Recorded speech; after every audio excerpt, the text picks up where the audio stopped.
Seja convosco. Ele está no meio de nós. Proclamação do Evangelho de Jesus Cristo segundo Mateus. Glória a vós, Senhor.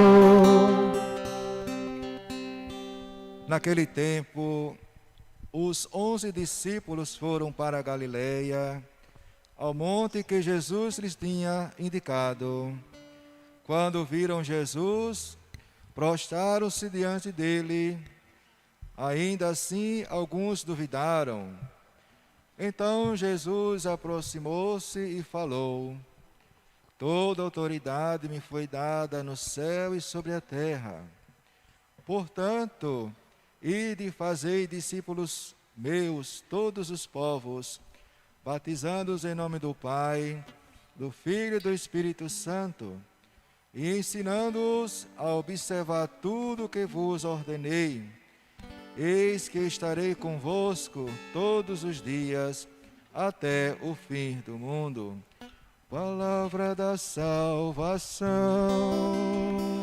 Glória a vós, Senhor.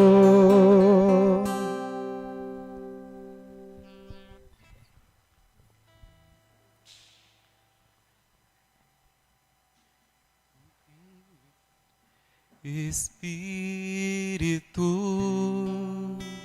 enche a minha vida,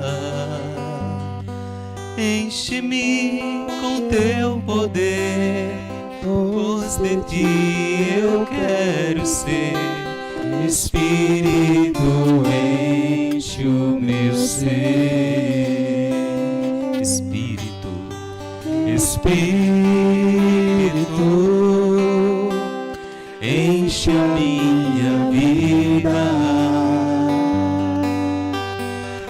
enche-me com teu poder, pois de ti eu quero ser. Espírito, enche o meu ser. Possamos pedir o Espírito Santo nesse tempo do Espírito que nós estamos, nesse domingo da Ascensão, que sinaliza o tempo novo da igreja, que é o tempo do Espírito Santo. Jesus sobe aos céus e o Espírito Santo vem. O próprio Jesus diz: é necessário que eu vá, pois se eu não for, não virá até vós o Paráclito. Então Jesus vai e envia o Consolador, o Espírito Santo. Por isso a Ascensão sinaliza o tempo do Espírito e nós pedimos: vem Espírito sobre nós, sobre a nossa igreja. Vem Espírito Santo sobre o nosso ser. Vem sobre o Papa Francisco, sobre os ministros sagrados da Igreja Católica, sobre a Igreja Católica. Dignai-vos, Espírito Santo, sustentar a Igreja Católica nesse tempo difícil, sustentar a fé dos fiéis, dos católicos, nesse tempo difícil de luta. Dignai-vos, Espírito Santo, sustentar a Santa Madre Igreja. Vem sobre nós, Espírito Santo, sobre o Papa, os ministros, sobre todos os fiéis, e enche os nossos corações da paz do céu que nós necessitamos. Se cumpra a promessa do Senhor de enviar sobre nós o Espírito Santo, e seja enviado nesta tarde, neste dia, sobre tantos que acompanham esta missa em suas casas. Fique cheio do Espírito Santo, da paz dos céus. Vem, Espírito Santo. Também convertei os corações dos vossos fiéis, animai os indecisos, aquecei os frios, os fracos. Enche-nos de um novo alento, Espírito Santo. Dignai-vos converter os nossos corações, e dignai-vos ainda humilhar os inimigos da Santa Igreja. Vem, Espírito Santo, poder do alto, poder do céu, vem sobre nós. Clamamos tua presença sobre esta paróquia, Senhor do Bonfim, sobre os paroquianos, sobre os que estão em casa acompanhando a Santa Missa. Vem, Espírito Santo. Espírito, Espírito, enche a minha vida, enche-me com teu poder, pois de ti eu quero ser. Espírito, enche o meu ser. Meus irmãos e irmãs, acompanhando esta Santa Missa daqui direto da Paróquia Senhor do Bonfim, pelos meios de comunicação, nós ouvimos as leituras da liturgia de hoje. A primeira leitura dos Atos dos Apóstolos, a segunda leitura da Carta aos Efésios e o Evangelho de Mateus. Dessas leituras riquíssimas, que poderíamos ter muito tempo para meditar sobre cada uma, eu queria me ater apenas em 4 pontinhos. Não é uma pregação, mas uma reflexão pequena em 4 pontinhos da primeira leitura.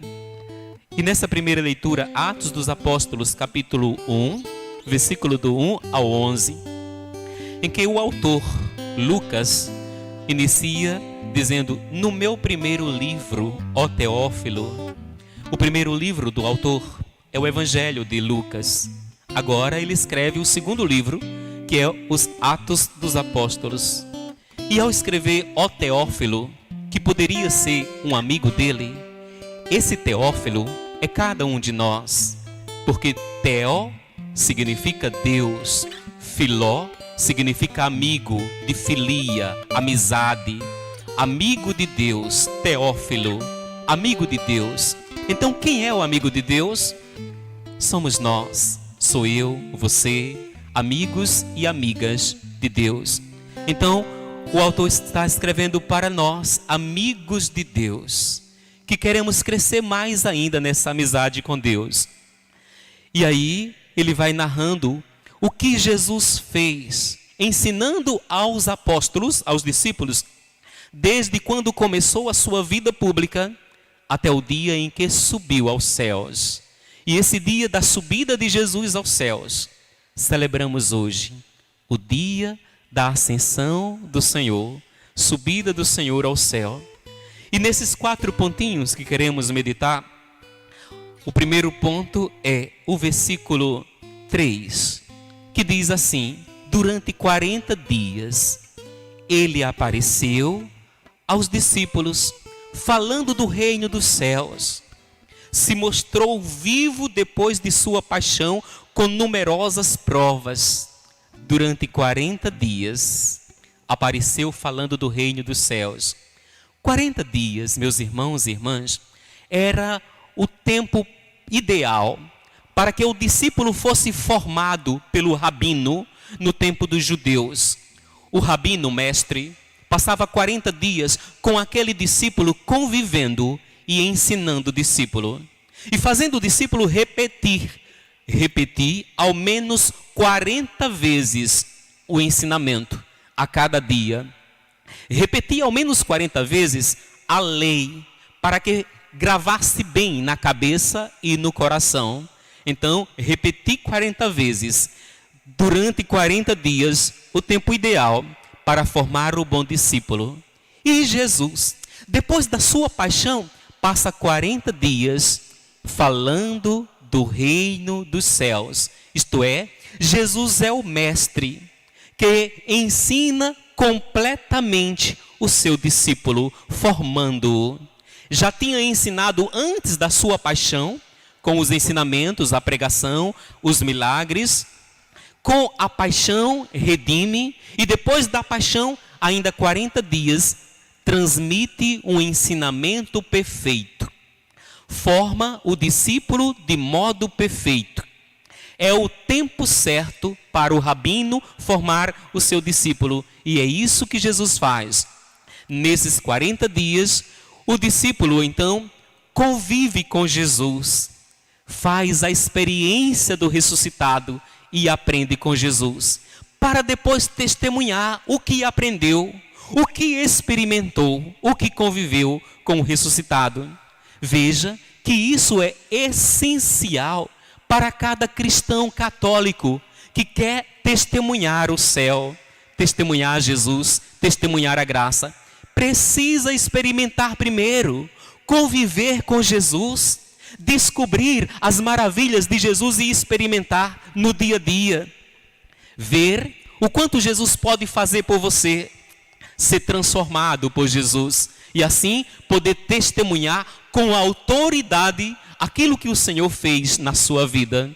Então, os discípulos aprendem convivendo e experimentando nessa convivência com o ressuscitado.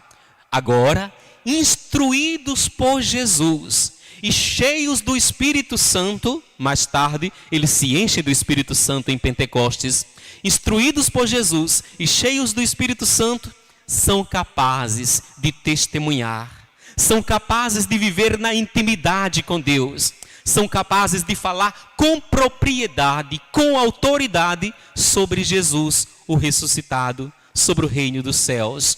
Então, esse primeiro ponto, os 40 dias que Jesus passa com os discípulos ensinando, instruindo-os. O segundo ponto dessa nossa reflexão é o versículo 5, sobre a promessa do Espírito. Disse Jesus: vós, porém, sereis batizados com o Espírito Santo dentro de poucos dias. João batizou com água. Vós, porém, sereis batizados no Espírito Santo dentro de poucos dias. É a promessa do Espírito, é a promessa da plenitude, é a promessa da graça, para completar a instrução que Jesus tinha dado aos discípulos. Vem o Espírito Santo que enche os discípulos, e plenos do Espírito, agora eles podem testemunhar, eles podem viver a intimidade com Deus, eles podem falar do céu. Assim, instruídos por Jesus e habitados pelo Espírito Santo. O Espírito Santo vem em Pentecostes, que nós vamos celebrar de hoje a 8, no domingo de Pentecostes, e cumpre-se a promessa de Jesus: vós sereis batizados no Espírito Santo. O Espírito Santo vem e conduz a igreja e inaugura o novo tempo. Por isso que eu iniciei dizendo, esse dia, a ascensão, sinaliza o tempo do Espírito. Jesus vai para o Espírito Santo vir. Muito bem. O terceiro ponto da nossa reflexão, podemos observar o versículo 9 dessa primeira leitura, que diz assim: Jesus foi elevado ao céu à vista deles, e uma nuvem o encobriu. Jesus é levado aos céus à vista deles, dos discípulos, e uma nuvem encobriu. Nesse momento, os sentimentos dos discípulos era como se fosse o sentimento de solidão, ficar só. Mas no Evangelho de Mateus de hoje, Jesus tinha prometido: estarei convosco todos os dias até o fim do mundo. Isso é, ele prometeu não deixar os discípulos só, não deixar a igreja só. Ele vai para o céu, mas vai continuar conosco pela presença do Espírito. Em Pentecostes, o Espírito Santo vem e está presente na igreja e guia a igreja. Por isso a igreja nunca está sozinha. Por isso a igreja e nós nunca estamos sós. O Senhor está conosco pela presença do Santo Espírito. Agora, tendo subido aos céus, onde está Jesus? É uma pergunta do catecismo e que a resposta está no credo que a gente reza, que diz assim: subiu aos céus, está sentado à direita de Deus Pai. Onde está Jesus? Está à direita de Deus Pai, no trono, à direita do Pai, reina com o Pai. Está escrito nas cartas de Pedro, na carta aos Hebreus, temos um sumo sacerdote que subiu aos céus e se assentou à direita do Pai. Está escrito nos salmos de hoje, por entre aclamações, o Senhor se elevou, o Senhor subiu ao toque da trombeta. Onde está Jesus? Sentado à direita do Pai. Sentado à direita do Pai, o que faz Jesus? É o nosso intercessor para sempre, permanente, nosso único e eterno intercessor. Está escrito na carta a São Timóteo, na carta de São Timóteo, temos no céu o único intercessor sentado à direita de Deus Pai. Então, o que está Jesus fazendo à direita de Deus Pai? Reinando, mas intercedendo por nós. Como é que Jesus intercede por nós? Na humanidade dele, gloriosa, que subiu ao céu, na ascensão, Jesus levou com ele as nossas feridas, Jesus levou com ele as nossas decadências, as nossas inclinações ao pecado, as nossas fraquezas. Ele levou na humanidade gloriosa para junto do Pai nossas fraquezas, nossas feridas, nossos pecados. Por isso que Timóteo vai dizer, ele é o nosso único intercessor, porque permanentemente intercede junto ao Pai, apresentando ao Pai nossas feridas. Continua sendo nosso Redentor. O Cordeiro imolado, morto, imolado, já não morre mais.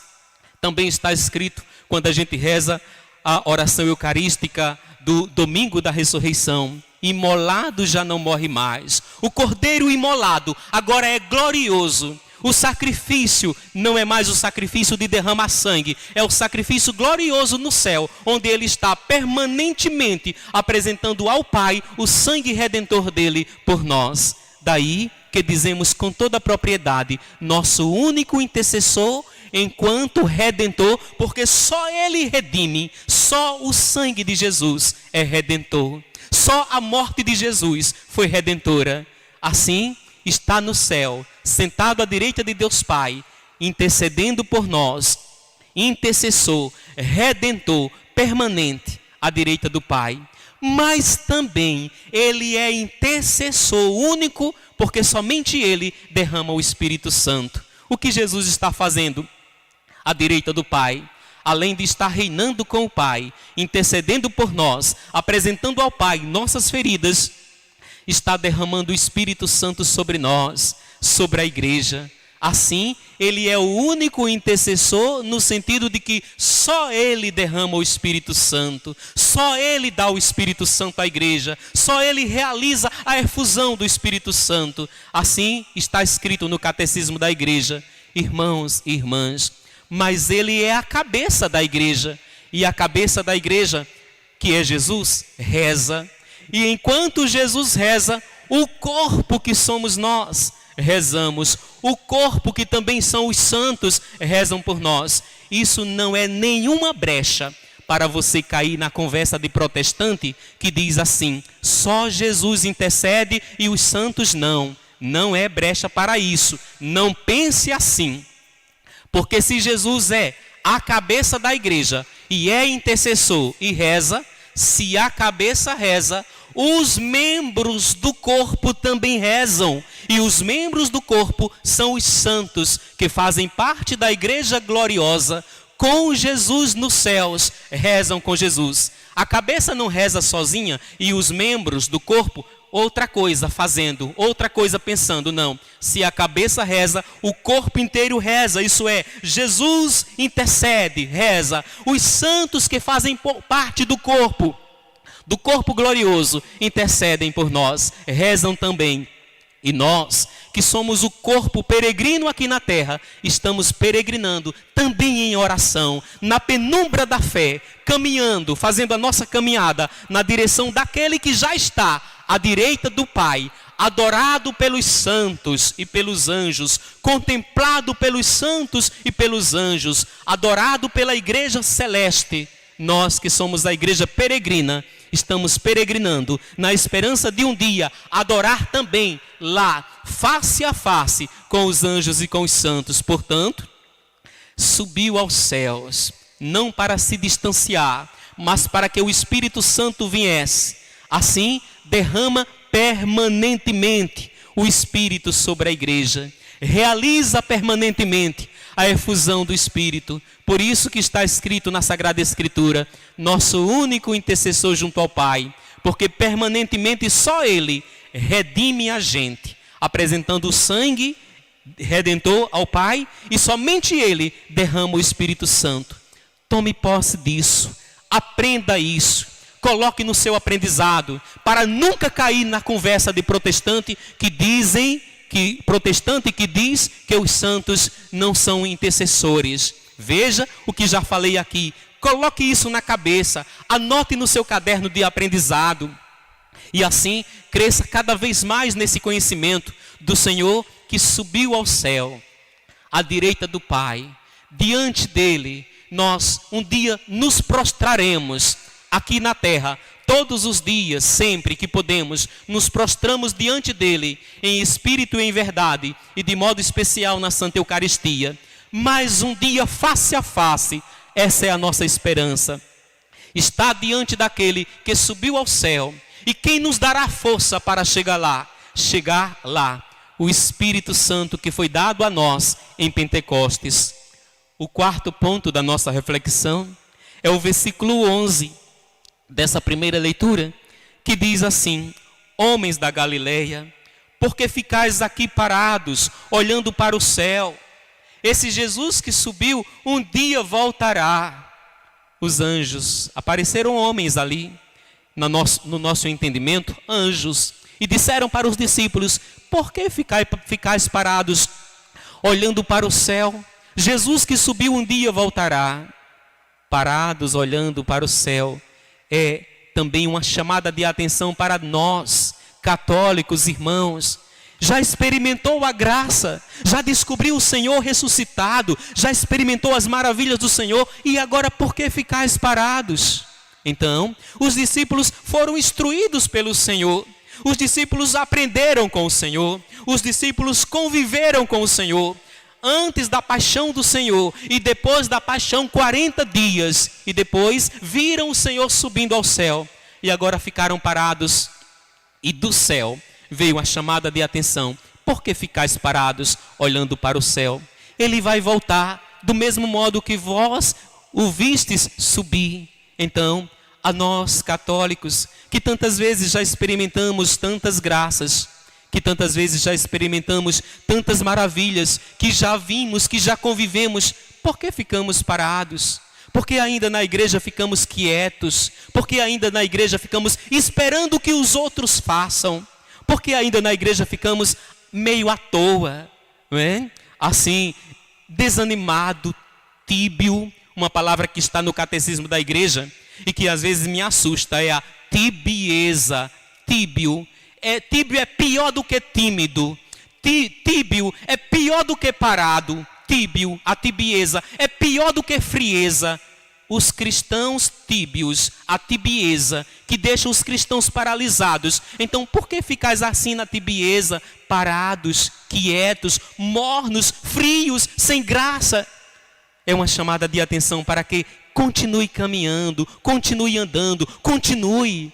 Querido irmão, querida irmã, esses são os 4 pontos da nossa reflexão de hoje, tirados somente da primeira leitura. Não meditei a segunda leitura, nem o Evangelho, mas aprofundando nessa primeira leitura que fala da ascensão do Senhor, que sirva para a gente crescer no conhecimento, na graça, alimentando-nos espiritualmente neste domingo da ascensão do Senhor.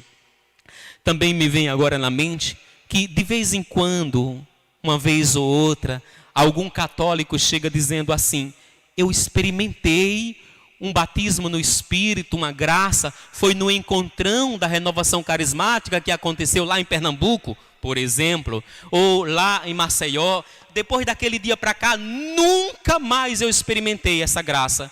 Nunca mais. Vou a grupo de oração, não vejo nada. Vou até a missa, não vejo nada. Vou a encontros, não vejo nada, porque só foi aquela vez. Parecia que eu estava até nas nuvens, de tão bom que foi. E daquele dia para cá, não teve mais nada. E aí você esfriou. E aí você paralisou. E aí essa palavra da primeira leitura é para você que já passou por essa experiência. Por que ficais parado agora? Porque você ficou esperando só dos outros. Porque você não fez a sua parte, porque você não mergulhou, porque você não avançou para águas mais profundas, porque você ficou quieto naquela graça do passado, e Deus não dá nenhuma graça para que você fique paralisado nela. Deus dá a graça para que você crie forças e caminhe para além do deserto. E além do deserto, testemunhe a graça. E além do deserto, você seja perseverante. Passando por deserto, passando por tribulação, passando por dificuldade, mas não paralisado, esperando que os outros façam por você. Esperando que o seu grupo de oração faça por você na sua paróquia. Esperando que o encontro tal preencha você. O encontro da canção nova, do Shalom, preencha você. Agora de encontro em encontro, faça a sua parte. Mergulhe, avance para águas mais profundas. Seja cristão comprometido. Senão, a chamada ainda é para você. Por que ficais aí parado, quieto, tíbio, sem nada a fazer? Ocupa-te das coisas do Senhor. Avança, o Espírito quer agir. Mas se ficar parado, que graça vai ter? Ou experimentar, ou testemunhar? Então, amado irmão e irmã, essa leitura, primeira leitura, é para nós também uma chamada de atenção. Ascensão do Senhor. Preparando-nos para Pentecostes na próxima semana, pedimos de Deus toda graça e bênção. Essa semana seria o nosso cerco de Jericó, aqui na paróquia Senhor do Bonfim. Iria começar amanhã. Todos os padres já estavam convidados. E nós preparados para essa semana de oração. Mas por conta da situação que estamos vivendo, não teremos o cerco de Jericó nessa data. Mas será, com a graça de Deus, de 16 a 22 de novembro, encerrando com a festa do Cristo Rei do Universo, o nosso cerco de Jericó, com fé em Deus, acontecerá. E assim, não teremos agora, mas mesmo assim, na sua casa, reze durante toda essa semana de Pentecostes, pedindo o Espírito Santo para não ser chamado a atenção pelo céu, porque você ficou parado com a graça que eu te dei. Já te dei a graça, mas você paralisou.